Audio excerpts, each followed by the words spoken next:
At 5 Eyewitness News, you told us that fraud and wasted money are important to you, and that's why we're going after it.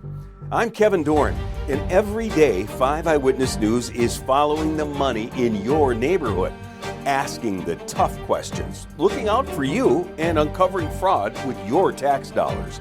We're listening, and we're working hard to protect your money.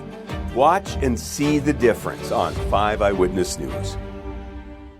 Hey, Garage Logic fans, Mishki here, slipping in ever so briefly to mention that I have a podcast that comes out every Wednesday and every Friday, twice a week now. The show is pretty much about everything you care about and are interested in and need in your life and want to know more about. I tailored the darn thing specifically to your liking. I tailored it to your loves, to your true passions. That took a long time. I'm spent. You know what I'm saying? Absolutely wasted. Josh Arnold, investment consultant, brings you Garage Logic Podcast number 1659, November 12, 2025. 65 degrees was the record high. That was in 2001, and 4 below in 1966. Do yourself a favor. Call Josh Arnold at 952-925-5608 for a free 48-minute consultation. Hail the flashlight king. Hail you! And now, from the mayor's office above the boathouse on the east shore of Spoon Lake, it's Garage Logic with Chris Reavers manning Technology Corner, Kenny Olson from the Krabby Coffee Shop, John Haidt in the newsroom, and of course, the rookie.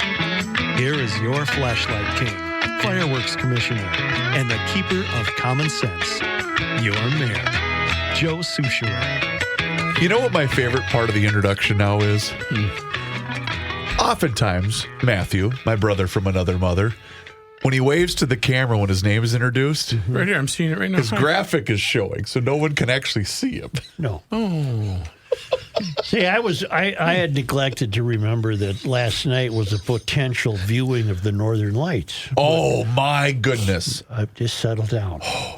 But Rookie sent me a photo and said, Northern Lights from South St. Paul. Okay, now don't interrupt me. Thank you. So I thought, oh, that's right. That was about 9 o'clock. So I went outside. I didn't see a damn thing. And then the phone started buzzing with messages from other people, kids in the family who were seeing them and all this. So I said, well, and I'm going to go up to Highland Golf Course. Yeah, you're going to trek about a couple miles away to get up there. That's right. And I was shocked at the number of cars pulling in there and stopping, and everybody had the same idea. And sure enough, I saw them, but only with my phone. What do you mean? In other words, I held my phone to the north sky, a little bit northwest, clicked a picture, and sure enough, there were the Northern Lights. Because other than that, it looked just like a hazy cloud, correct? Well, here's my point. Oh. We have a philosophical problem here. I don't know if philosophical is the word. We have a problem. Have you seen the Northern Lights if you've only seen them after you use your cell phone? My answer is no, I have not. You are a no. I am a yes because I went out there with the naked eye later on and could see shades of green and red. Big deal. You didn't see bleep. It wasn't a show, correct. I saw them, but it wasn't a show. What? Outside of the sustainable urban core. Yeah. What did you have out my way. Yeah. I made the jaunt. Put the boys in the truck and said, hey, let's head south a little bit. I'm halfway, but I'm on the south edge. You went away from the Northern Lights. No. I'm in the south part of Jordan. If I drive 2 miles towards Belle Plaine, I'm in the middle of cornfields and everything. Out loud, you already are in the middle of a cornfield. But you got to get a little bit further away from the city. It was picturesque. It was stunning. It was so beautiful. You did not have to use your camera. No, God, no. Did you take any pictures?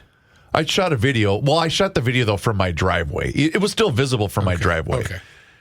Okay, that's fine. I'm glad Go ahead, proceed. You should have stopped. You should have stopped by. I'm glad you live in the middle of nowhere because that's where you have to be. It's Scott County. It's not that far away. I guess for me personally, I can't count that as a victory. I can't count that as a... Wait, you posted a photo. I did. I say, hey, I finally saw a celestial Through a event. filter. Upon reflection. Upon further review. He's thrown his own challenge. I cannot. Yeah. I cannot accept that as a celestial observation. Why? It required the He cheated. bleeping phone. He cheated. Now, I could see vaguely, there's something going on up there.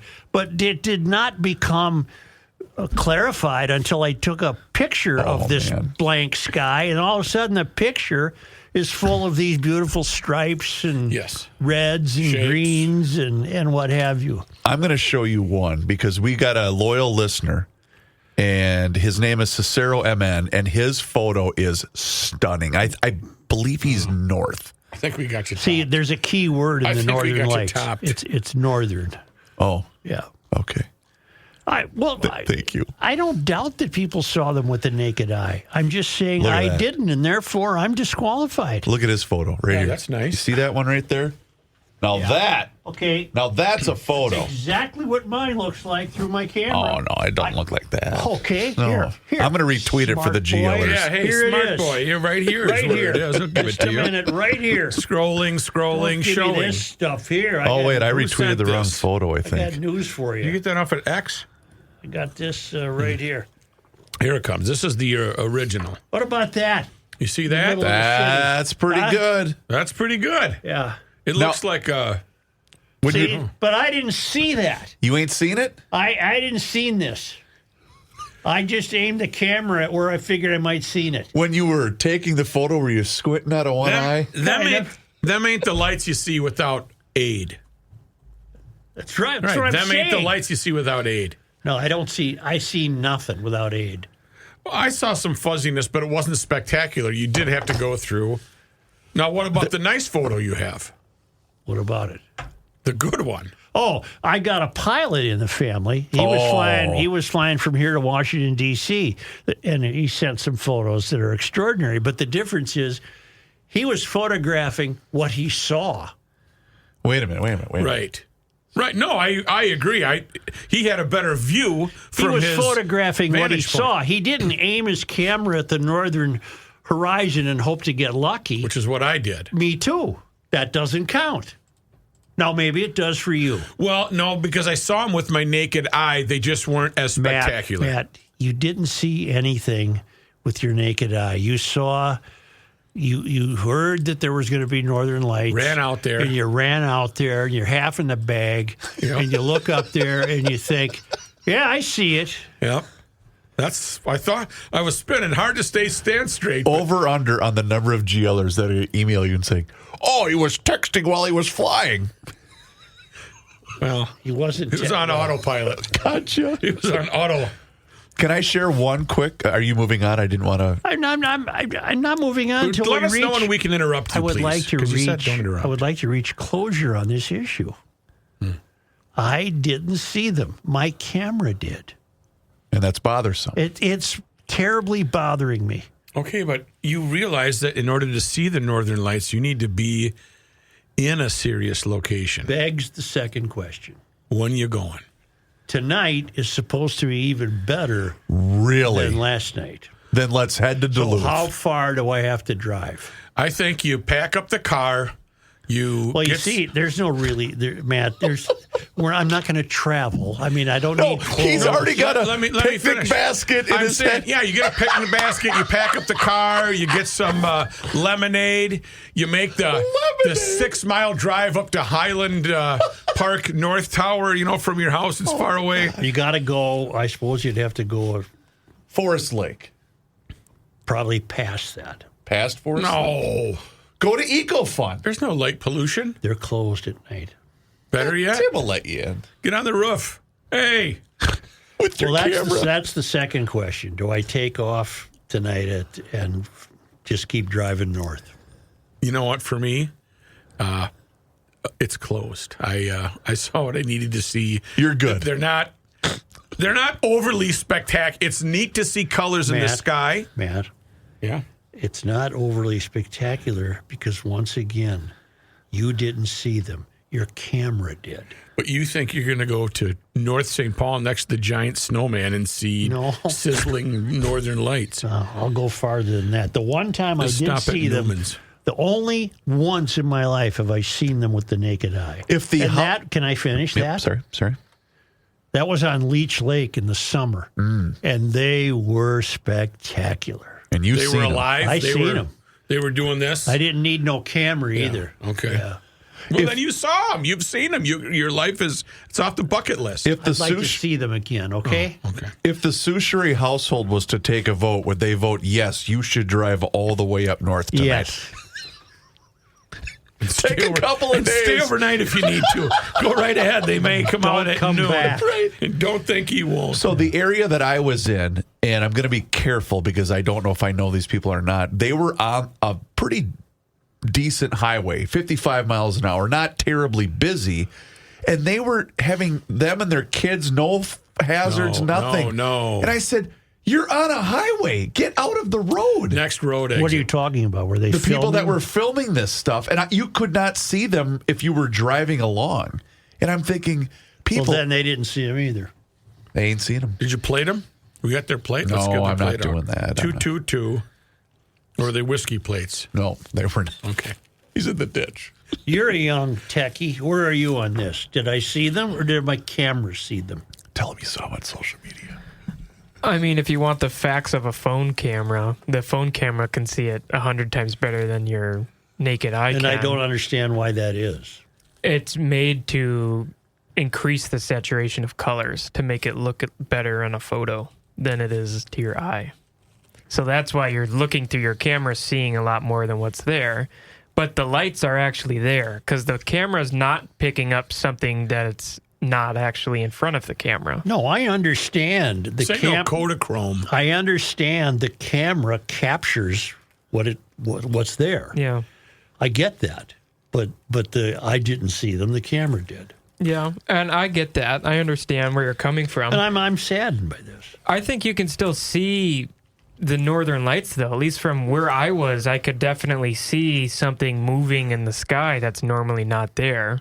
And you were perched in the bluffs of Mendota, weren't you? Well, I was at work. But when we got home, yeah. The only thing is we have the airport.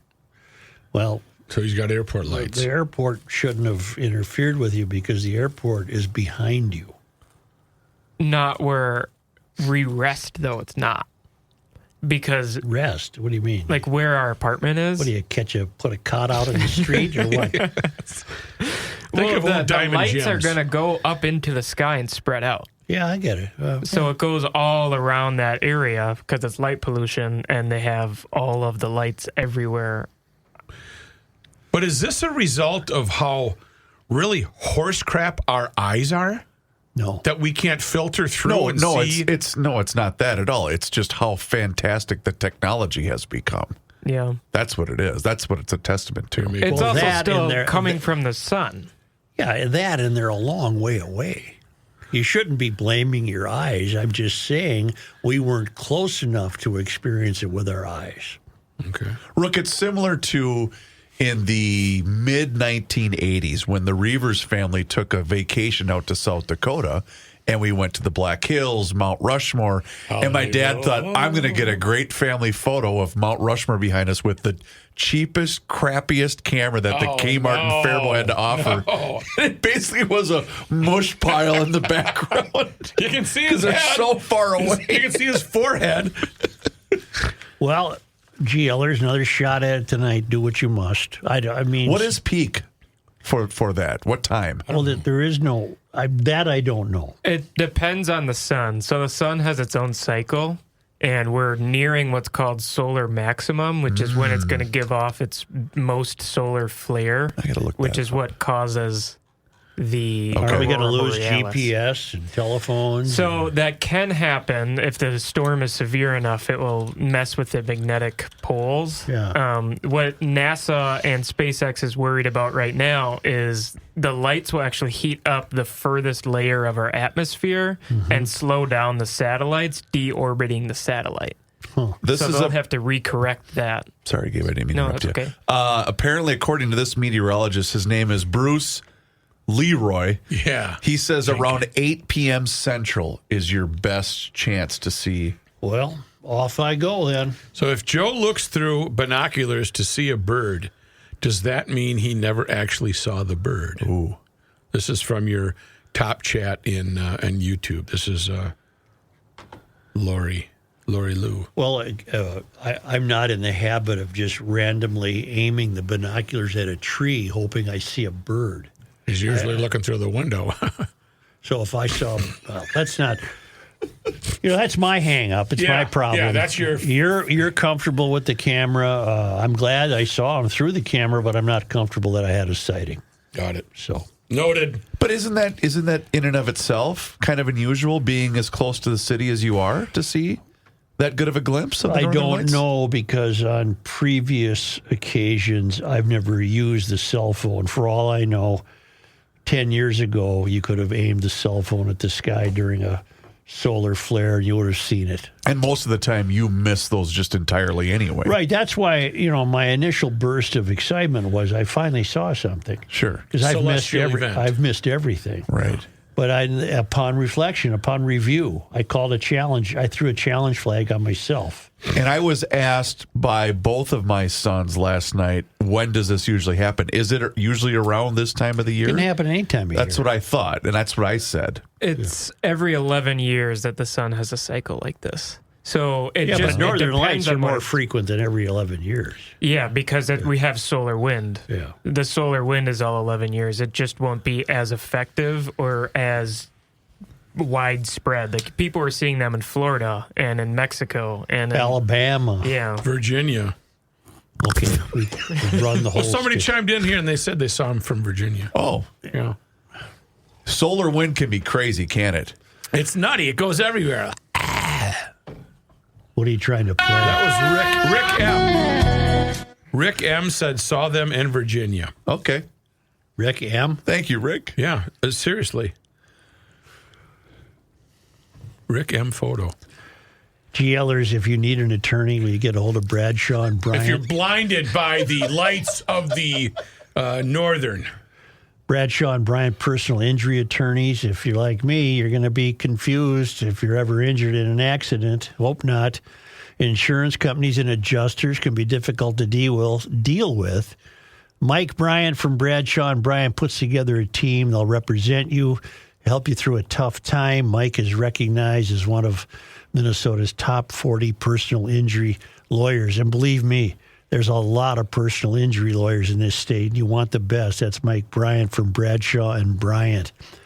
I hope you're never in an accident, but if you are, call Bradshaw and Bryant at 800-770-7008 or go to minnesotapersonalinjury.com. Your case evaluation, of course, is free.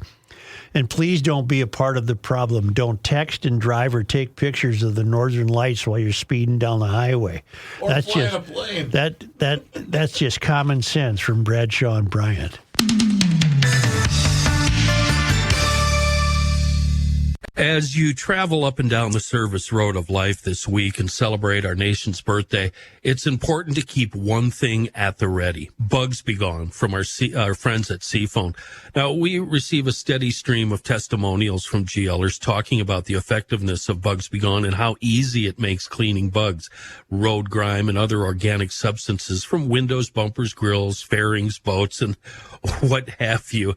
Motorcycle riders, be sure to keep a spray bottle in the saddlebags. One GLer, he sprays his vehicle down and then pulls them out in the rain to let Mama Nature do the elbow work. So many uses, so many ways to use it. You can spray it on the surface you need clean, let it sit for a minute or two, and then wash like normal, and the bugs disappear with ease. Keep yourself well stocked, one in the vehicle, an extra one in the garage, and buy a couple spray bottles for loved ones and friends. Isn't that what we do as GLers? Help each other out? Have a wonderful 4th of July holiday from all of us at Garage Logic and our friends at Seafoam. Have you seen the pancake? Here's a man who spends hours in hardware stores sifting through the nuts and bolts of life. Joe Souchere. North American Banking Company. You know what? They've been investing in your success since 1998, and that's because they've had one simple philosophy since then, and that's this. It's banking done differently. And you do get that feeling anytime that you walk into any one of their 6 Twin Cities locations, whether it's Roseville, 50th in France, Woodbury, Hastings, Shoreview, and Maple Grove.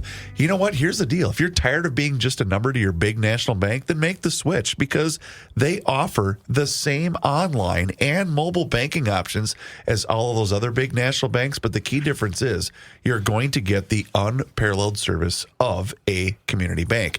And they are also locally owned and operated. Here's why that's important. That means loan decisions are made right here in the Twin Cities. They are not sent out of state. So this helps all of you local business owners solve problems quickly and also expand your business with confidence. They deal with numbers every single day, but you are never going to be one of them. So check them out online today. It's nabankco.com to learn more. Once again, it's banking done differently. North American Banking Company, member FDIC, is an equal housing lender. Joe? What does inexorably mean? Serious question. Don't smart off. Look it up. Inexorably.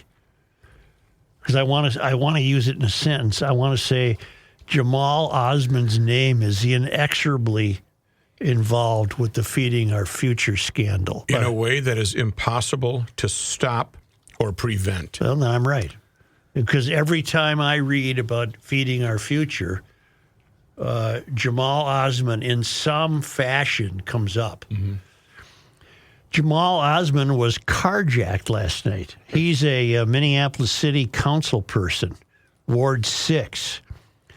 And he was on Lake Street in Portland. And 2 kids walked up to him, mimicking that they had a gun, and he immediately handed over the keys to his car. He was not injured, and he was told, kind of odd, he probably called the police. Even though I bet it wasn't the fifth call he made. But he was the part of the defunding the police vote in the city council. And now he's demanding accountability. Well, join the rest of us, Jamal. He wrote, Minneapolis police responded quickly to the incident. I want to thank them. And also Chief O'Hara and Major Fry for reaching out and checking in. I want to assure neighbors that I'm okay. The incident is another reminder of the work ahead to keep all our communities safe. Well, then maybe from now on, you won't vote to defund the police, okay? The carjacking comes a week after Osman easily won re-election to Ward 6, to represent Ward 6. He defeated challenger Mohamud Hassan. So Ward 6, I believe, is a Somali hotspot. A lot of Somalis probably live in that. Okay, so he was unlike Shivanthi Sathanandan, who called for the defunding of the police and then called them when she was attacked and ripped how long the police took to get there. I don't recall that she specifically called for the defunding of the police. Okay, I'm mistaken. It may be. But what I recall is she was a highly ranked DFL operative. Second vice chairwoman for the DFL in Minnesota. Yeah. Osman did release a statement. Fraudulent, but neither he nor his wife were indicted for anything. Okay. All right. He started some, well, it's so complicated. It's just amazing. But he attended the Bach party. Ilhan Omar's deputy district director, Ali Issi, was introduced as vital in the fight to deliver the essential food program that our kids need. But none of that was taking place. They were all stealing the money.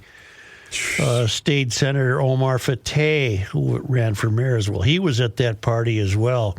He thanked Bach for her work and claimed to the dozens in attendance that he obtained a meeting with the governor's office in which he was assured there was zero evidence of fraud in the meal program. Really? This needs to be revisited.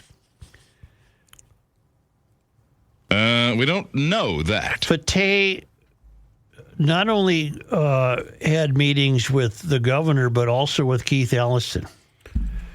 Keith Ellison said, I'll look into it. And then Keith Ellison hectored the Department of Education to start reissuing those checks.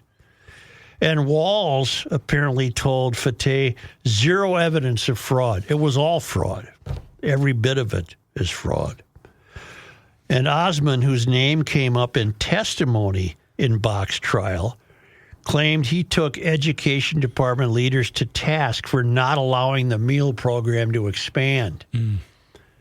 So he was... Figured it out. He's not been charged with taking any money. Right. But he was very upset the flow of money had stopped. You can kind of do your own deductions here. Follow the money. Osman did not share with the audience during that 2021 celebration with his wife, Lo Amba, was several months into running. He did not share with the audience that his wife, Lo Amba, was several months into running an alleged meal site of her own. Public records show Amba's nonprofit, Urban Advantage, received $460,000 in reimbursements between Feb and November of 2021, claiming to serve meals out of a small downtown office. The Minnesota Attorney General's office later shut it down, calling it a fraudulent shell company. When I heard that MDE took this step to stop feeding the kids in the middle of the pandemic, my office had to do something, Osman said in his June 2021 speech. Osman said that he got a call from then MDE Commissioner Heather Mueller, who's conveniently enough left when the bleep hit the fan, and shared his concerns about racist treatment. If you stop paying us, that's racist. Oh. Trump card to play, huh? So we're trying to open new meal sites. I asked her. I bet you are. Right. Well, he hasn't been indicted for anything. Osman asked Mueller, I asked her why you would cut the food when there's so much demand that Latino and Somali kids need the food, Osman said. I told her the money is actually from the federal government. Your job is to distribute it fairly. So and basically that's tantamount to saying, what are you worried about? It's not your money. It's the federal money. Just keep cutting the checks to us. Or to them. Right. And I read on here and I learned that when the Attorney General office filed a civil complaint against Urban Advantage Services in October of 2023, it wrote, in essence, it is a fraudulent shell company created around the start of a pandemic to perpetuate fraud, not to serve its mission. Osman and his wife have never answered questions about fraud allegations. Why? Why haven't they been taken? Because it's out of the playbook. You just don't say anything. Well, because they can't be nailed with taking any money somehow. Urban Advantage Services was not Osman's only tie to what is now known as Feeding Our Future. I'm reading from a 2023 piece. In October of 2020, he and Amba, that's the missus, signed over control of a different nonprofit they had called Stigma Free. He was passing himself off as a mental health expert. Maybe he is. I don't know. Federal prosecutors made it clear Stigma Free appeared to be a dormant nonprofit. Yet Osman wrote in a letter to the new board, I have seen growth during the time that I have served and am confident you will continue to grow this amazing organization in my absence. Several people are now charged with immediately using Stigma Free for meal fraud at sites across Minnesota to the tune of $13 million. Woo! It was a nonprofit that he allegedly founded. Prosecutors explained to the jury in Bach's trial that fraudsters shifted to nonprofits after MDE made a rule stopping for-profit restaurants from participating in the child nutrition program. Those evil for-profit restaurants. Dang it. In an effort to stop the fraud. They said Osman's existing dormant nonprofit would be enticing to fraudsters, hoping not to draw too much attention by forming a brand new profit. Neither Osman nor Amba have been criminally charged in connection to the case. The U.S. Attorney's Office hasn't ruled out charging more suspects, but has not commented directly on Osman and his wife. Oh. How he is skating around the perimeter of this is an absolute miracle. I don't know how he has avoided any consequences, but he has. He has not been charged with anything. These are the people that were claiming to feed thousands of kids a day in Pelican Rapids, and so he's in the thick of it in the sense that he is living and working in that ecosystem. Right. That's his life. Are these people? He has not been charged with anything. I'll keep repeating that. Sure. But this is that a yet, or is that a no? I'm going to say yet. Yeah. That's all what stems from this fellow had the carjacking last night, and I just, my immediate fascination with the fact that he got carjacked is that he just followed the Pied Piper of the DSA wing and said, yeah, let's defund cops. The only silver lining between this and the government shutdown is a lot of this stuff has now been exposed. And it started with us here with the food fraud. Mm-hmm. Rogan had a guy on. I can't remember what day it was this week. They basically, in California, found almost 700 different businesses that had the same address. And it's this one-bedroom square closet that's nothing got nothing on California Avenue. So this stuff is happening all over the place, and it's so terribly frustrating. This is from the Minnesota Reformer. His wife, well, let's see. The wife of Minneapolis City Council member Jamal Osman, Ilo Amba, incorporated a nonprofit that reported feeding 2,500 kids a day. The wife of... let me turn the page. This is from the Reformer. This is an October 11th, 2022 story. Amba incorporated a nonprofit called Urban Advantage Services, registering its office at the South Minneapolis home she shares with Osman. The registered address was changed to a downtown office building suite on December 21, 2021. About a month after the FBI began raiding homes as part of its wide-ranging investigation that has already netted 49 indictments, more expected. Again, this is, what did I tell you the date of this story was? 2022. Reached by phone, Osman, who was elected in 2020 to the council, said he didn't have time to talk and hung up. Amba did not return a phone call seeking comment. An entity called Urban Advantage Center is listed as a food distribution site in the Federal Child Nutrition Program with the same downtown Minneapolis address as Amba's nonprofit, Urban Advantage Services. Urban Advantage Center reported feeding 2,500 kids a day from Fed 1 2021 through September 2021 under the sponsorship of Partners in Nutrition. According to state records, Partners in Nutrition is a St. Paul nonprofit that state regulators shut down after some of its sites sponsored were charged in connection with the fraud. Just doesn't stop. The state, well, this is 3 years old. The state stopped payments in January after FBI raids began, saying the nonprofit was directly responsible. This is the one Osman's wife's involved with. The nonprofit was directly responsible for distributing more than $57.7 million in misappropriated funds. We don't. Oh wait, 50, sorry. almost We do know 58 million. I meant to hit this one. Sorry. And yet, neither Amba nor Osman have been charged with a crime. When you were saying that, I was wondering, have we ever done, and maybe we have on this show, all of these different food fraud cases? Have we added up the total number of actual kids we were feeding? Millions. Because, man. It'd be millions. Okay.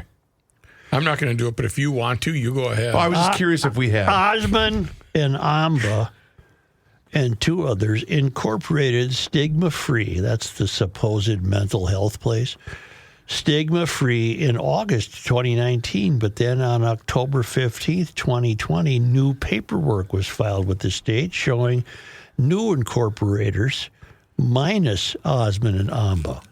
Amba incorporated Urban Advantage Center about a month later. Earlier this year, 2022, Osman told the Sahan Journal that he did mental health outreach before leaving stigma-free in June of 2020 and never worked with food programs. All right. Well, anyway, this is old news, but it's all stemming from my curiosity. When I see his name, I always wonder because it's inexorably linked. It's almost to the food fraud. It's almost impossible, though, and I'll never be convinced otherwise, that there aren't many people on the inside that have been on the take with these various programs. You're never going to convince me otherwise. No, I started out saying no, but I happen to agree with that now. Because they had way too much of a head start on all the different loopholes that they had to jump through. They had way too much information on the different types of applications that they had to provide. How would they have known that all right away? You know, on his Wikipedia page, under born, that's either 1983 or 1984. Yeah. But the records are... Somalia didn't have a good record. Well, for him, though, he probably doesn't remember. You think when he filled out the application or helped somebody that it's 93, 83, 84, whatever it is. One of those. He was born in Somalia and was a refugee in Kenya before coming to the U.S. when he was 14. All right. Prior to his political career, Osman worked as a resident advocate for Common Bond Communities, a nonprofit affordable housing organization where he assisted tenants and helped connect them with social services. He also worked as a community organizer, focusing on issues such as housing, education, and social services within Minneapolis' East African community. So, again, we're just merely burdened with one more of his kind, meaning he's never done anything. Well, no, But let's make sure we get his friends or himself some money. But he is fighting for us. Yeah. Not for me. Oh. But he is fighting for somebody. But you know what? He hasn't been arrested. He hasn't been indicted. Allegedly. Hasn't been thoroughly vetted. Because there's somewhere. On Feb 17 of this year. There's somewhere. Of this year. Yeah. 2025. Federal prosecutors presented evidence connecting Osman's former nonprofit Stigma Free International to the large-scale fraud case centering Feeding Our Future. Prosecutors allege that Osman, his wife Elo Amba, and two others founded the nonprofit as a shell company before transferring it to others who were able to commit fraud under the nonprofit's name. Amba operated a Feeding Our Future site, which received more than $450,000 in reimbursements for the program. Neither Osman nor Amba has been charged with any crime. About a month after turning Stigma Free over to new directors, Amba incorporated another nonprofit, Urban Advantage Center. That was shut down for civil violations in a settlement with Keith Ellison, who alleged that Amba created a sham charity to enrich herself. So here's the problem. How do I say this? Osman, to me, is just part of a large gang of people whose names are similar, whose relationships are confusing, and maybe he thanks God every day that he hasn't been arrested yet, or maybe he's as clean as a whistle. But that doesn't seem plausible, that he's clean as a whistle, because the world he travels in is this world, the world of the food fraud, every other kind of fraud. I'm not saying he's a fraudster, but it's really hard to look at all this and think how is he not connected? How can he not have been touched by it? Right. I'm saying it's his wife has been touched by it, and yet she hasn't been charged with anything. Just like Omar Fateh's wife was connected, and his brother. Because it's all the same family. Yep. It's all not. It's the same ring. It's a ring. Yes. Ring. And many members of the ring have advanced mightily. Ilhan Omar praised Jamal Osman for confronting MDE to stopping the payments. Don't tell me Ilhan is absolutely a part of the ring. Yes. And she berated... Allegedly. She berated fellow Somalis for not voting for Omar Fateh. Omar Fateh, which would have been the installment of another important person in the ring to a higher position. Yep. So it's indictments and trials are taking place and truth is being discovered. But I would suspect we're a long way from really understanding how thorough the corruption is. Yep. Just how thorough it is and who's engineering it. Because it's extraordinary. Again, this all stems from me getting curious when I see the guy, fortunately he wasn't hurt. 2 kids grabbed his car. He gave him the keys and well, he did what he was supposed to do and not fight back and play a hero. Just do what I do. Drive a manual transmission. Yeah, hey, bud, you can't. I'll just point Listen, Tim. I'm just going to point it out to the kid. See this? There's not a chance in hell you're not going to get 10 feet. Tell you what, I'll let you drive at a block. If you get away, go ahead. Yeah, but exactly. Otherwise, just let me. I'm going to watch. I'm probably going to hear some grinding. But take it to Schoonovers. But if you can get it going, you go ahead. Go ahead. Take her Have for at a it. ride. Yeah. Where are we? Oh, right We need here. one of You're going to tell us I about. know. I was going to tell you about. great. I was going to tell you about EcoFlow Oh, a great outfit. because if you like You can't go up there to see the Northern Lights because they're not open. Well, not at 8:00 tonight. They're not going to be. You know what, though? Knock on the door. Ask Tim, can I stick around for the Northern Lights? Well, you know what? They got a great parking lot. Little camp. That's where you test your electric bikes and scooters and whatever. There's a great end of the season sale on all e-bike, scooters, and motorcycles right now at EcoFun Motorcycles. No, EcoFun Motorsports. Because they got more than motorcycles. Yes. In fact, they're the electric bike capital of the world, and those bikes are on sale starting at $9.99. EcoFun Motorsports in Forest Lake on Highway 67, immediately west of Interstate 35. The ATVs and side-by-sides for fall hunting season are in stock. The motorcycles and the scooters and youth recreational equipment is there. The winter equipment is coming in. And as I've mentioned before, if you find any water products still available, they're on sale. And they're going to throw in a $1,000 Triton trailer so you haul that baby up to the lake with that.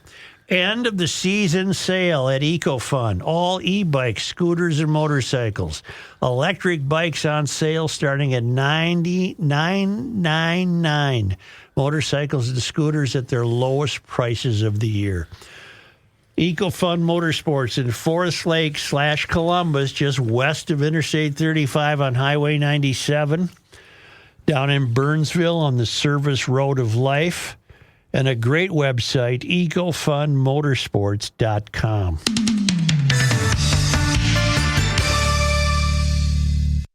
Reavers here once again for my guy, Mr. Money Talk, Josh Arnold. Does thinking about retirement make you uncomfortable? Well, sometimes the anxiety from wondering if you've saved enough can be overwhelming. But what if I told you that you could ease those tensions in just 48 minutes? Well, Mr. Money Talk is going to be able to sit down with you and get you on the right track for your financial future. Josh has navigated it all when it comes to uncertain market and economic conditions, and he'll always provide straight talk, never sugar-coated advice on how to reach the finish line with your retirement goals. Don't let your financial worries give you an ulcer or keep you from calling Josh right now. His 48-minute, no-obligation consultation could be just what you need to feel better about your future. Call Josh today at 952-925-5608 and set up your free 48-minute, no-obligation consultation. That's 952-925-5608. Investment services offered by Josh Arnold Investment Consultant, LLC, a security investment advisor. Past performance is no guarantee of future results. All investments involve risk. All comments and opinions are Josh Arnold's and do not constitute investment advice. Chris Reavers is a paid endorser. It's the end of the world as we know it, and he feels fine. Joe Souchere. If you're frustrated in life that you have never seen the Northern Lights in person and you're looking for some type of ray of hope, Then look no further than Minnesota's Freemasons for several years now on GL. I've been sharing with you all the great things the Minnesota Freemasons do. They do really big things, donating over $6 million annually to support, how about this, cancer research, aging studies, children's communication disorders.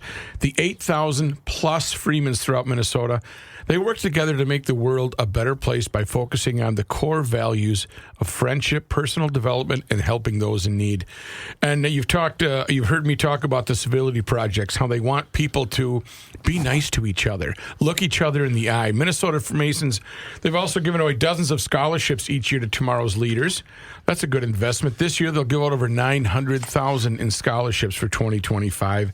And to date, Minnesota Masonic Charities, they've given over $13 million in total scholarships. That's why we're such great fans of Minnesota Freemasons. They're donating their time, putting their money where their mouth is. Plus, they're donating talents to foster the next generation of business and civic leaders. You want to learn more about Freemasonry? Well, I'll tell you what, there's a lot to learn. There's scholarship programs, upcoming events online at mnfreemasons.org. Joe. And this portion that would normally be Johnny Heights Newscast is brought to us by our friends at North American Banking Company. Beautiful. Just one more note. It doesn't necessarily have anything to do with Jamal Osman, but it's something I came across when I was doing my homework this morning. This is dated October 1st, 2024. And it's a release from the Justice Department. An Egan woman pleaded guilty to her role in the $250 million fraud scheme that exploited a federally funded child nutrition program, announced U.S. Attorney Andrew Luger. According to court documents, I'm sure we talked about this at the time. I can tell the tone. This is going to be a But whopper. you're going to love this one. I'm sure we discussed it a year ago, but it bears repeating. According to court documents, Kausar Jama, 42, was the principal of Guido Community Services and Alan Child Care Center, Inc. Jama enrolled these entities in the federal child nutrition program under the sponsorship of Feeding Our Future and Sponsor A, and operated sites in Pelican Rapids, Burnsville, and Minneapolis. One of the main food vendors for Jama's sites was Haji Osman Salad through his business, Haji's Kitchen. Salad provided Jama with false food invoices, which she used as part of her fraudulent claims for reimbursement from the federal child nutrition program. For example, Jama's Pelican Rapids site, a small town in west central Minnesota with a population of approximately 2,500 people. Okay. 2,500 people in Pelican Rapids. That's adults and children. Fraudulently claimed to have served more than 233,000 meals to children in Pelican Rapids from September 21, 2021 to December 2021. So, yeah, they would have been September, October, morbidly obese. In 4 months, she fed 233,000 kids in a town with a population of 2,500 people. You know what happened? She got too greedy. Boy, did she ever. She spent, let's see. How many of those people that were getting these free meals were also on SNAP and EBT? In total, between June of 20 through 2022, Jama submitted at least $4.5 million in fraudulent claims for funds, some of which she spent on real estate and vehicles, including the purchase of a Tesla Model X. Jama pleaded guilty yesterday, this is October 1st, 2024, to one count of wire fraud in U.S. District Court before Judge Nancy E. Brazel. A sentence hearing will be scheduled at a later time. Okay. But that just takes me back to one of my initial fascinations with this is you're sitting in the Department of Education. Yeah. You got a cubicle. And you're so uncurious that you get a request for funding, hundreds of thousands of dollars at a time, to go to somebody named, what the hell's her name?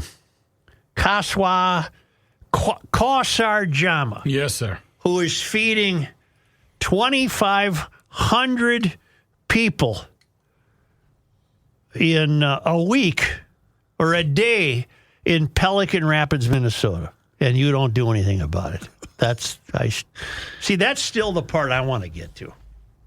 Who is the moron? Why wasn't there a raised eyebrow? Who was such a dead ass that they sat there and fulfilled these contracts? How about that Pelican Rapids? They're really cruising up there, huh? What this tells you is one of two things was taking place, Joe.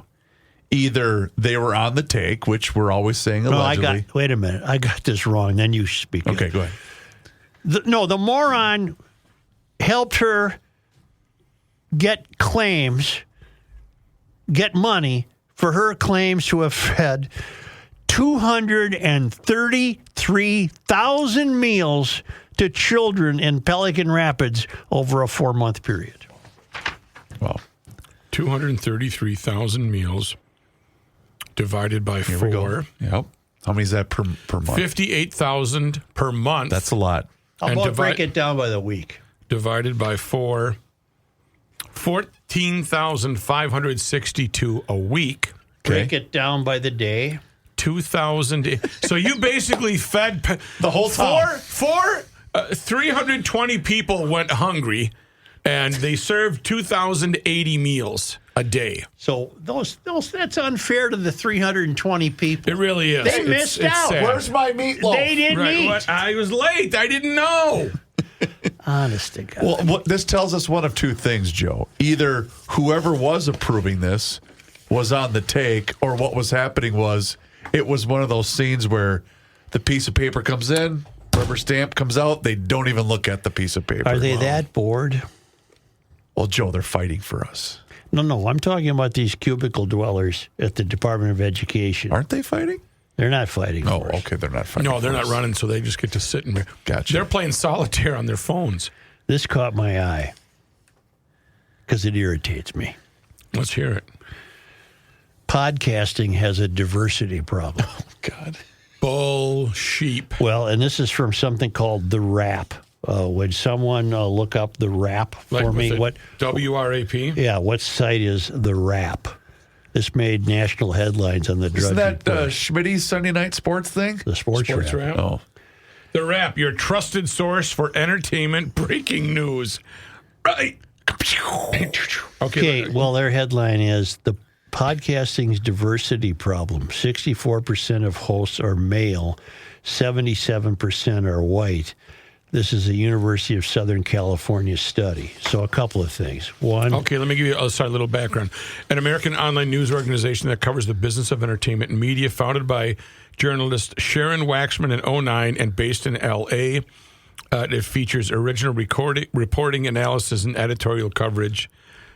Sharon was a former Hollywood correspondent for the New York Times and the Washington Post. Well, what it tells you is if USC decided to study this, it's because in the halls of the failed academy, diversity happens to be a value, when in fact, diversity is merely a fact of life. It's not a value in and of itself. That's impossible. It contains no value. It contains facts. So that's point number one. And point number two, just from the headline, the intimation is that somehow it's rigged. All right. And Waxman grew up in a modern Orthodox Jewish family in Cleveland. She graduated from Bernard College in 1985. English literature. Yeah, you've cleared up the Wrap for me. And then me. Middle Eastern studies. Yeah, she is Caucasian. She's a Syrian. Yes. No, she isn't. I don't know. But the hosts of the top 100 podcasts of 2024 were overwhelmingly white and male.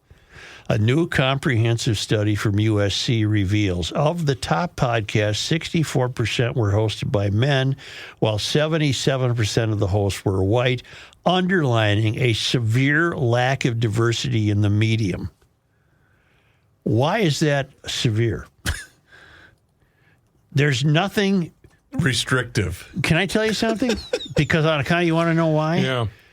What would it cost me to buy what I need at Best Buy to do a podcast? Under $100. Yeah. I have to buy a microphone, correct? Sure. Yeah. I mean, if you want to do a good product, yes. I'd have to buy a microphone. Audacity is free. It is. And you need an internet connection. Well, don't I have that if I have Wi-Fi in my house? Sure. So what am I buying at Best Buy besides a microphone? That's pretty much it. So the microphone I plug into my laptop. Mm-hmm. My laptop is hooked up to the internet. And what I bring Audacity up on the screen, sure, or Audition or whatever you'd like to use. And I start talking. Yeah, you now have a podcast. You record your podcast. And then you send it. There's a reason there's 800,000 podcasts. Mm. Anyone who wants to can do one. But here's the problem: you are going to need other elements. Because, I mean, you can't do a quality podcast if you don't have quality production. It's time for Author's Corner with Joe Souchere, and this one is a strike. You'd have to develop that, yeah. But no, my point is these academics who wish to plant the seed of guilt into white America, they get up in the morning. They dream it up. And they're dreaming for ways to point out that white males are evil. And here we discover white males dominate podcasting. Anybody with it that can hear my voice, you're going to spend less than $100 at Best Buy. Go buy. You probably have a computer at home. I bet it's $50 on Amazon. And just get a cheap microphone. Plug it into your computer. Dial up Audacity. Bam. Boom. You're doing a podcast. Author's Corner with Joe Souchere. Just the way you want it. Even expanding beyond the top 100, 66.3% of the hosts of the top 592 podcasts. Is that us, do you think? Do we make the top 592? Barely. We do. Yep. Just barely. All right. We're in the top 592 out of 8 trillion. We're 592. We're 592, damn it. 593. Even expanding beyond the top 100, 66.3% of the hosts of the top 592 podcasts were male. Yep, I'm guilty. And 79.2% were white. Guilty there. In both gender and race, podcasts trail other parts of the entertainment industry. 50% of the top 100 films of 2024 had a female lead. And among the most popular TV shows of last year, 44.9% of the series regulars were far from an underrepresented racial ethnic group. I think I can explain that to you. How so? There's governing bodies for television and movies. There's the Academy of the Arts and Sciences. They're because they're scared bleepless of the failed Academy. They're trying to fulfill quotas every day. You can't, you ever watch these old Hallmark Christmas shows? All the time. Sometimes. All the time. Well, invariably now, they all have the wizened old black fellow who runs the quaint little antique shop. Yes. And, 20 years ago, that would have been a white guy, but now it's a black guy, which is great. I don't care. Yep. My point is that's all by design. Because they're fulfilling what they think they should be doing. They're not doing out of sincerity. Or the black guy likes the white female. Yeah, that's fine. That's wonderful. But here's the deal. There is no governing body of podcasts. So that begs this question. When will it develop that the podcast will have to be governed by some authority that will demand that there has to be equity in the number of hosting podcast shows? Gabe, you've got your tweet. Joe Souchere calls for expansion of government to oversee podcast regulation. No, I don't. Ooh. But it's inevitable. You can't make me dress up like a girl. You can't make me. Because you've got people here stirring the pot, and this will gain some notice. Traction, 100%. This will gain notice. Oh, my God, there's no black podcasters. Well, first of all, yes, there are. And two, there's no reason there can't be a million more black podcasters.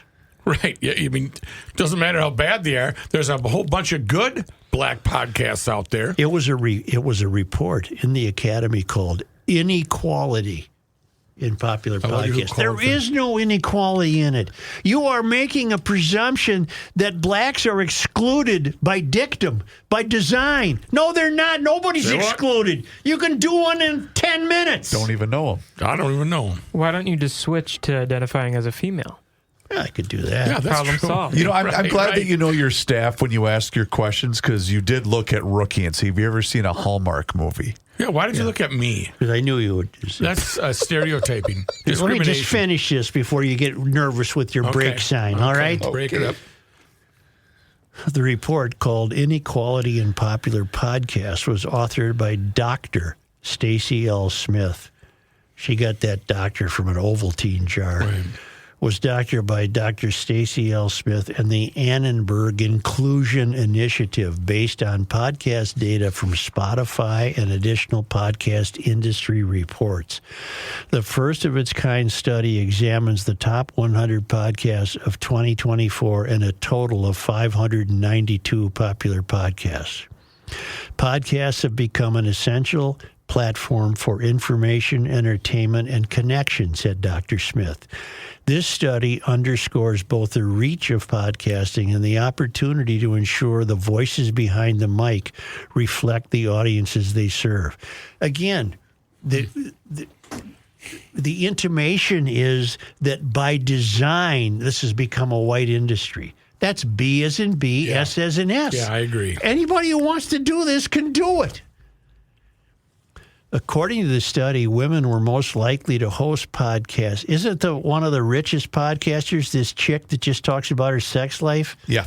Cry My Daddy? Call Me Daddy. Call Me Daddy. What's up, Daddy? According to the study, women were most likely to host podcasts in the genres of true crime, art, society, and culture, news, and education. Women were least likely to host programs focused on business and technology.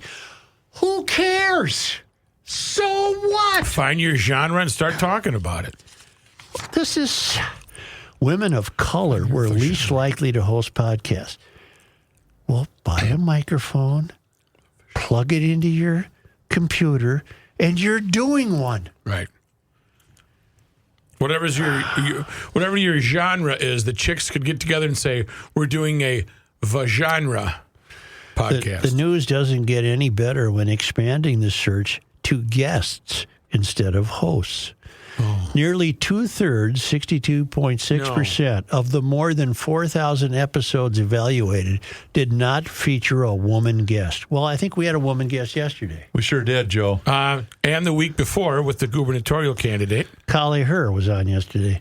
Women were most likely to appear as guests when a podcast had a woman host. Wait. I think I found the reason why. There is an equity and inclusion problem with diversity in the podcast format. All right. Because I got this received from a podcast that was failed. Hello, everybody. No, stop practicing. God, Jack and Lori. I've been doing this 100 years. Act like it. Did it start? Wait, go, hit play. Where's John at? I'm not ready yet. We'll start without him. I'm not ready yet. Podcast inequity, my butt. You know? There isn't any. He starts the first one by saying, hello, everybody. Hello, everybody. Let me tell you something. My loathing for this attitude equals my loathing for the climate change fraudsters. It's right up What there. they're doing is insidious. They're creating out of whole cloth a dilemma that does not exist. Nope. And they give it the weight of a college study behind it. All my black brothers and sisters listening, either you're already doing a podcast or if you want to, what's stopping you? Nothing. Nothing. Nothing. What's stopping you? Yeah. From what? Taking a break. Several of our last guests have been female. Lee Finke. Well, that's up for debate. Oh, okay. Yeah. Maybe we'll stop there. Yeah. Fall and winter soon here. Well, fall's here. Winter's soon enough. Precision Garage Door can get you outfitted with a new garage door. $100 off now, a single door, $200 off a double door. Precision Garage Doors sends out the designer. They have models for every budget. Bing, bang, boom. You improve aesthetics, improve security, and improve insulation. If you like your current door, but she's acting up on you, making some strange noises, well, just book a Precision Door noisy door tune-up special for $149, regularly a $290 price, and that includes a 25-point safety inspection and diagnostic test. So don't let that garage door fail if some maintenance right now can prevent that, and you won't go out there in the dead of winter and be stuck. Book online at precisiondoormn.com or call Precision Door at 612-263-6985 to schedule your free on-site new door estimate or book one of Precision Door's noisy door tune-up specials.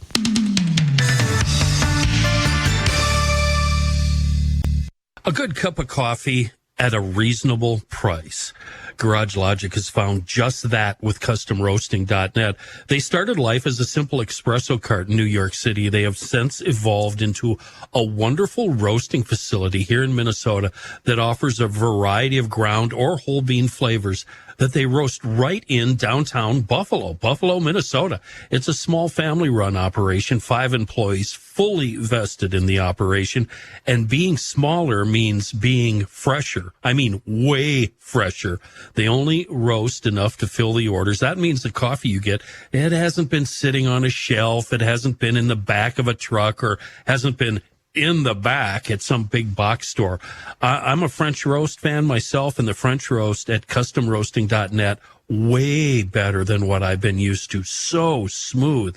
Get to the website, CustomRoasting.net, and, well, first of all, read their story to get a feel for who they are. Well, I'll give you a hint. They're GLers. And then click on the Shop tab, and right away, you're going to see the Garage Logic Variety Package. That includes 4 10-ounce bags, one each of the Minnesota Morning Blend, Boundary Waters Blend, Columbia Excello, and the French roast, the best French roast I've ever tasted. My roommate says the Boundary Waters is the favorite, the best she's had. Fresh roasted coffee delivered right to your door.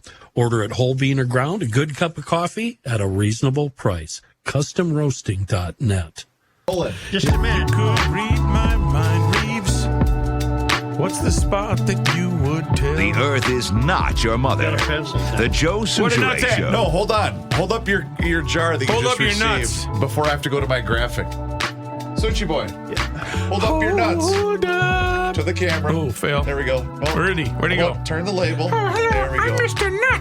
Souchere got his We Are Nuts canister of cashews. And here's the deal, ladies and gentlemen. Now is the time for holiday gifting with We Are Nuts and WeAreNutsMN.com. You've only got a couple of days left, by the way. Stop. Well, you don't have to gift those.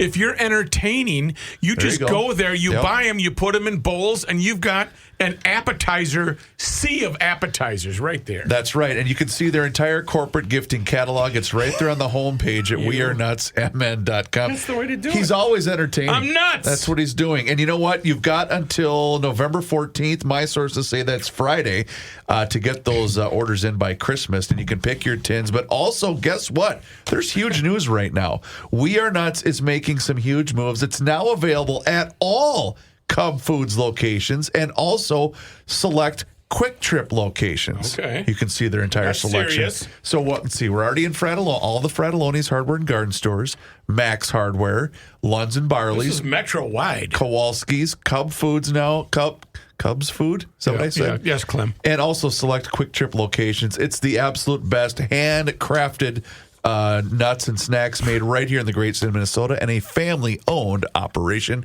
We love you. We Are Nuts and WeAreNutsMN.com. I'm never getting out of here. Yeah, I'm nuts. Where was I? Yeah, that's a good one. Nutty. Yeah. We have talked frequently of the Family Leave Act, which apparently is going to kick in Yes. this year, 2026. Uh-huh. And I want to read you a note. I'm not going to read a letter. I'm not going to say his name. He might be perfectly fine with me saying it, but I'm going to, out of precaution. And I know the guy very well, so this is very real. I'm just going to choose not to say his name because I don't know whether that would. I trust your instincts. But he's a friend of mine, so I know this very well. I've been meaning to reach out, but this latest move out of St. Paul and the state of Minnesota finally pushed me to do it. I'm convinced that state and local government, whether by design or just dumb momentum, is making it harder and harder for small businesses like mine to survive. Maybe that sounds like an overstatement, but from where I sit, it's starting to feel like death by 1,000 cuts. The latest cut, paid family and medical leave. Now, I've already been living with this in St. Paul since they rolled out their own version a while back. It's confusing as hell, hard to calculate, and you need a team of lawyers just to understand who it applies to and when. It doesn't apply to all employees, just those who physically work in St. Paul, but it applies to every hour they spend in St. Paul. Try managing that when you've got people floating between two locations like I do. It got so complicated that I just threw my hands up and applied it to everybody because I don't have the time or resources to split hairs. Supplies to full-time and part-time employees of any size of a business. Getting family medical leave and a raise compounds the cost to the employer. There is zero recognition that this benefit, mandated by the government and paid in part by me, is in effect a raise. This is exactly what happens when the state tries to solve a problem that did not exist.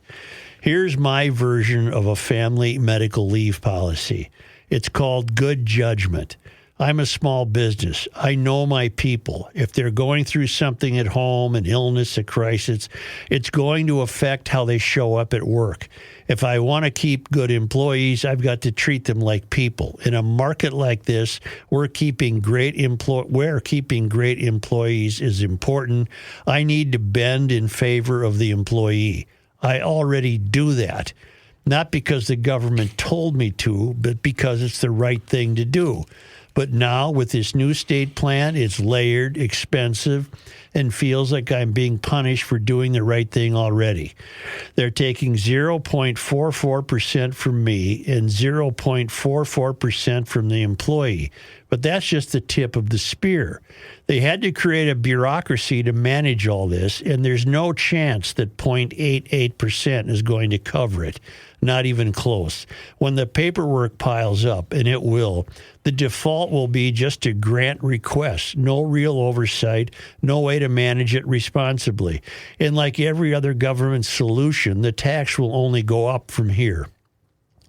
This is coming from legislators who've never run a business, never signed the front of a paycheck, and have no idea what it's like to be responsible for someone else's livelihood. Never assumed the responsibility of a payroll, and never felt the risk of your total net worth wrapped up in your business. But they sure seem to think we're all out here hoarding cash and taking advantage of people. So they pass these feel-good laws, not because they work, but because it scratches their guilt and makes them feel like they've done something noble. But what they're actually doing is pushing people further into the arms of Amazon, Target, and big box chains, because small businesses can't keep absorbing these hits. The irony, the more you strangle the local shops, the more people depend on the big guys. And the same people who supposedly hate big business are the ones making that dependence inevitable. Yep. Anyway, I just needed to get this off my chest. Thought it might be something for you and the Garage Logic crew to chew on, because from where I stand, this is not helping workers. It is not helping small business. It's just helping bureaucracy grow while the rest of us bleed. Keep up the good fight. Isn't that something? Yes. You know, that was never more evident than when? During COVID. Mm-hmm. Remember, all those big box retailers were allowed to be open, and that's what the main complaint was from the gal that got sued by Ellison. Well, why can't my coffee shop be open, but I can go, and I'm not singling out Target, but I can go to this large retailer with 10,000 different people. It was all a joke. The main thing that I know that Kali Her is considerably left-leaning compared to any garage logician. But the one thing that gives me great hope is that she has had such a solid and successful background in business, in banking, in investments, that it will irritate her to see how inefficiently and incompetently many government programs are run. Yes. And she will, it's my great hope that she will not be able to resist setting that straight. No matter what the program is, I envision her saying, hold on a minute. Do people realize what this costs and what this costs and what this costs? But if you did it this way, it would cost this. That's my great hope for her, that she can bring some sense of private sector efficiency where she had to compete.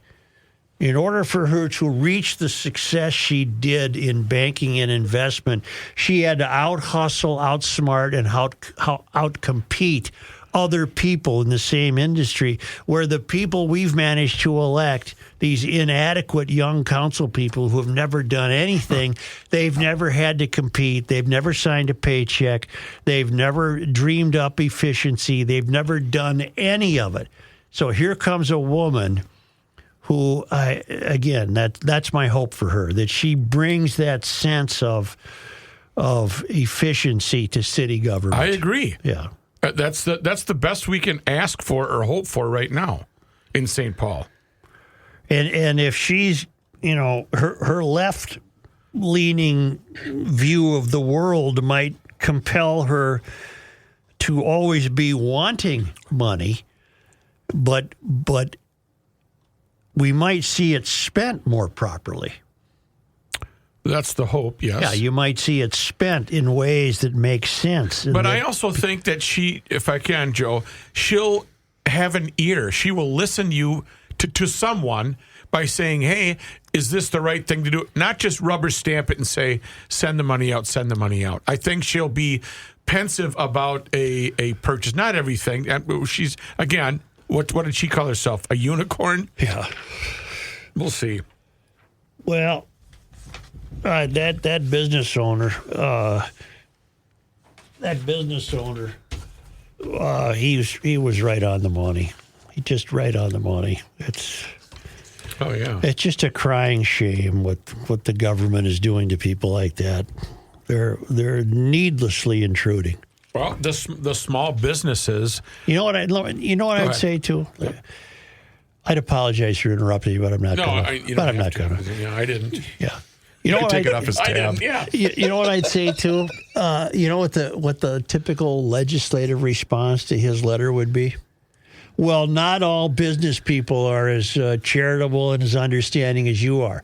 You know what my answer to that is? What? So what? That's the employee's problem. The employee would have to find a different job if things are that bad. That's the business's problem. It's not the government's problem. And the fact that this applies to part-time employees, too. And in this fellow's case, he happens to have one aspect of his business is in St. Paul and one is elsewhere. So when these employees move back and forth, as he said, he just threw up his hands and said, the hell with it. I can't keep track anymore. Yes? Okay, we're always looking for T-shirt ideas. Gabe, you ready for this? You know, we always look for a slogan for Garage Logic in a calendar year. Okay. Once in a while. 2026. I ain't feeling it. The Minnesota Paid Leave Act. I ain't feeling it. I ain't feeling it. Where were you yesterday, Datron? I just wasn't feeling it. Our travels with the Lymans continue. We're on a ship. We're on a liner. Yeah. And we're cruising south on the Atlantic still in international water off the west coast of South Africa. We're heading south. I wonder where they're going. South. Well, we'll learn, won't we? Because we're on a trip. Argentina. That's nowhere near Africa. Okay. Take a left turn? No. Right by, no. Actually, you'd have to take a right. What's the equivalent of right by Lions Barista? Exactly what Argentina's Lions Tap. We're heading to Mankato, heading to the Lions Tap. Okay. On this day. Hey, Bert. Or what is it? November 12th. 12. You know, there's really God, I love you, Rook. Rook, there's no chance Where are we going of today? being off the coast of West Africa and taking a left and ending up in Venezuela. You turn right over there on the Cape of the Horn. On this day, Take a right. November 12th. Right over the Edmund in Fitzgerald. 1882, 5 craft unions and 2 Knights of Labor assemblies from the St. Paul Trades and Labor Assembly, the first... Yeah. 5 craft unions and 2 Knights of Labor assemblies formed the St. Paul Trades and Labor Assembly, the first centralized labor organization in the state. On this day, Joe, today is November 12th.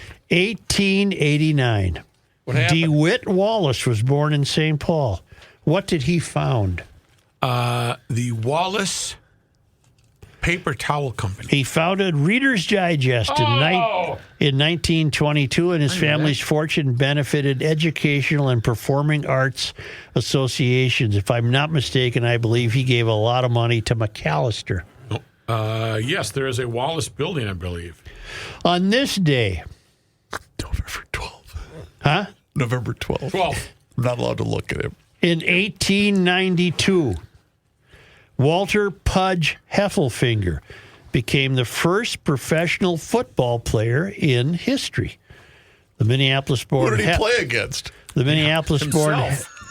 The Minneapolis-born Heffelfinger signed to play with the Allegheny Athletic Association and was paid $500 for his role in the 4-0 victory over the Pittsburgh Athletic Club. Well, this is good. I know this is semantics, but I mean, he had to play against somebody. How was he the first? Wouldn't there be a group of people that were the first? Right. Maybe he was the first guy signed. He was the first guy signed, apparently, by the Allegheny Athletic Association. There you go. That's the clarification I was looking for. Or maybe the distinction was he was the first guy who said, give me some money. Or who was paid. Making him a professional. There you go. How did you arrive? By steamboat. By train. On this day, November 12th. In 1908, Harry A. Blackman was born in Nashville, Illinois. He spent his early years in St. Paul and returned to the area after earning a degree from Harvard Law School. President Richard Nixon appointed him to the U.S. Supreme Court on April 14, 1970. Blackman is remembered for authoring the 1973 decision in Roe v. Wade, which made abortion legal in the U.S., and for retracting his support for the death penalty in 1994 by writing, "I shall no longer tinker with the machinery of death." He died on March 4, 1999, so he was 1 when he died. No, I mean, he was 91. 91. On this day. Yep. November 12th. In 1977, Steve Carter's Eden was the first documented performance at the Penumbra Theater in St. Paul. Founded in 1976 by Lou Bellamy, the nationally acclaimed theater won a Jujitsu Award in 1999 and was known for producing all of the works of Pulitzer Prize-winning playwright August Wilson. What is it now? I think it's still there. Is it really? Yeah. I think. I don't know. so. I don't know. It's over there. It's over on Maine. Yeah. On this day in Minnesota sport, look it up, somebody. Yep. Is the Penumbra Theater still in business? The Penumbra. How do you spell that? What the number? P-E-N. Penumbra Theater. Yep. U-M. Yep. B-R-A. B-R-A. For Penumbra. Penumbra. I think it's still operating. Theater. Where's the Penumbra? It's a theater. It is located in Martin Luther King Recreational Center. There it is. On Kent Street. Right North near- Kent Street in right St. Paul. near, St. Paul. On this day in sports disappointment history. Joe, who'd we lose to on November 12th? Well, in 2018, that Jimmy Butler trade became official. Yeah. And on this day, November 12th? in 2023, the Wild set a franchise records for defensive futility. So I suppose you'd have to look up who they played on November 12, They got 2023. smoked. But that's okay. It was 10-1. 10-1 they lost to the Sharks. Did they really? Yeah. Why? Why does he do that? But he can't keep But I mean, doing it's okay. that. You're like, somebody's going to look it up. No, but Your you guy can't- that did the barrister or whatever, he's like, I looked it up, and I had some extra time on my hands. The best is when you glance at the top of the keyboard. Yeah. Or, I know that. Will you it look up was- who the North Stars, who the Wild It played on was- November 12th, 2023? Got her. I Hang already on. shut her down. I got to get moving. God, dude, just leave then. Okay. Leave. I like to be by you. Leave. 12, 20, what is it? 2023? Yep. November And 12th. if it is 10-1 by the Sharks, you owe me $100,000. They lost to, oh my God. The Sharks 10-1. Did you seriously know that? Yes. Yeah, because you're wrong. They lost to the Damn it. Dallas Stars. Stars score 7 on special teams, and Cruz passed the Wild. They get 5 different goals on power plays, Joe. What was the final? 7-2. 7-2. Hang on. 7. Sorry, 8-2. That's a They shellacking. got another 8-2. late goal. That's a shellacking. Thank you, GLers. Empty netter. Yep. That's right. Empty netter. The Wild were going to come back with 30 seconds left and 6 goals. Please do us a favor if you've not done so already. Hit subscribe on the Garage Logic YouTube channel. That's right. Garage Logic has a YouTube channel, and you can watch the show each and every single day starting right around noon. You can also see full segments, video shorts, behind-the-scenes footage. It's all there for you. Just search Garage Logic on YouTube and search for us on all of our social media channels, which includes Facebook, Instagram, and X. And a lot of pictures of the Aurora Borealis from last night are available on the social medias, including Garage Logic. They'll hit again tonight. 8 o'clock is what I hear. Yeah. You know her? Invented the sky. And you can also sign up for the Daily Logician. That's an email that comes right to your inbox each and every single day, and it includes the most recent episode of the podcast. Find out more and sign up today at garagelogic.com.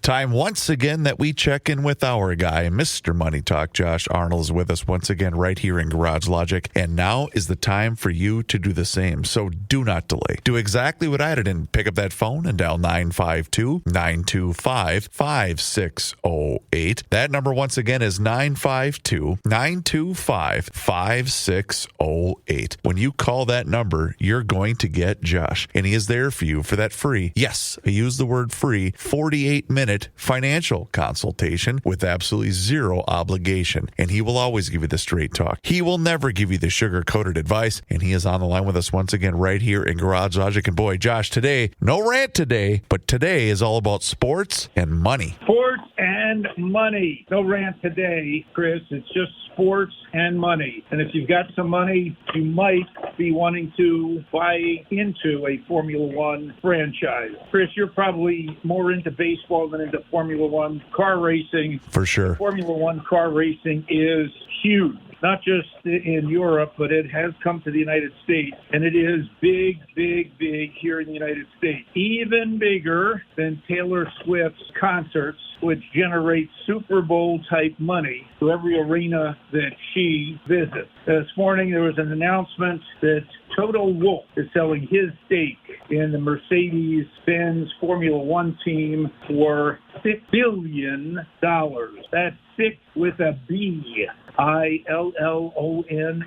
And he's selling that stake to the CEO of CrowdStrike. Now, this could create a little bit of issue as the CEO of CrowdStrike comes from a little country at the eastern end of the Mediterranean Sea. And many sports teams or sports-affiliated clubs coming from that small country have been faced with a lot of protests in Europe over the last couple of years. Nonetheless, it's $6 billion for a stake in a Formula One team. And the Mercedes team is not necessarily the number one team on Formula One. Formula One has really taken off since Liberty Media, and there has been putting money into their ownership stake in Formula One racing. You too can participate through an ownership stake in Formula One through Liberty Media's stock, market symbol FWONA and